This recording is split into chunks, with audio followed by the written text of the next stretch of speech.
Hi guys, welcome back to my channel. Ayan, sa 2 years na hindi ako nagpapa-remand ng buhok ko. At least this January 2024, meron akong time and finances to have my hair done. Ayan.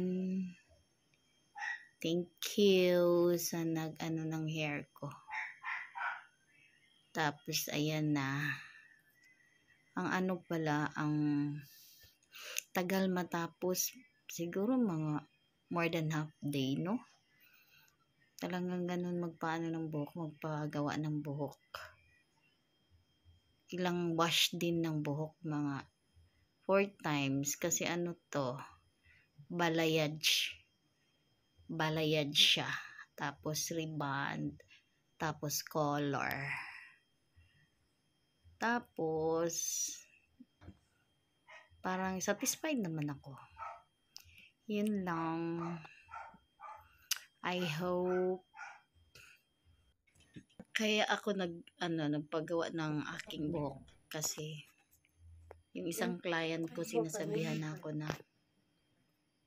ano na nangyayari sa buhok ko? Kasi walang rebond. Parang, kumbaga tawagin mahangin ba sa labas? Tumatayo na yung buhok ko. ang pangit na tingnan. Kaya ayan, na tuloy ng paggawa ko. Nagpariban tuloy kasi dahil dun sa client ko na sinabihan ako na nangyayari sa buhok, wala na daw alaga. Para naman ako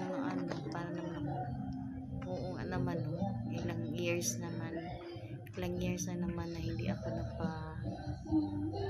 nagpariban, nagpaayos ng aking buhok para naman kaaya-ayan tingnan sa client.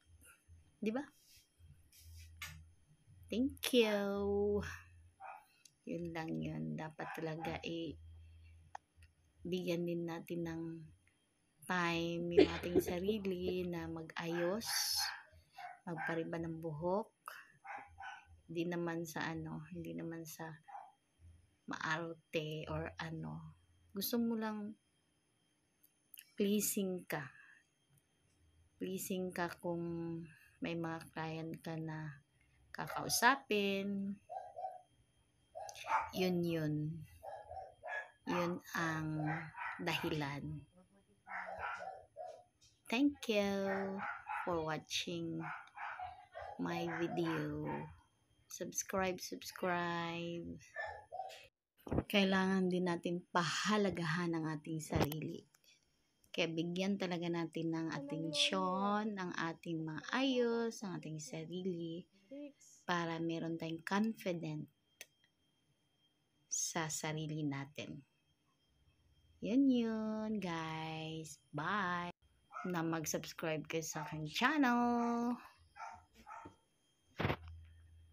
Thank you for watching. Please watch more.